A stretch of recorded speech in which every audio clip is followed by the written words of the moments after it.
There guys, welcome back to another video. Today I'll be showing you how to create or make a logo with the help of Canva. So the first thing you need to do is open up your Canva website. After that, just head over to the home page of Canva and go to the search option and write for like any type of logo that you want to make.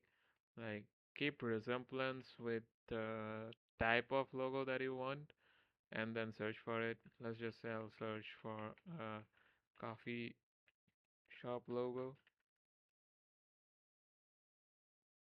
So here are many coffee shop logos here. So I'll just select this one here, go customize template, and you'll be able to like customize it as you as you wish. So I'll just change the name here.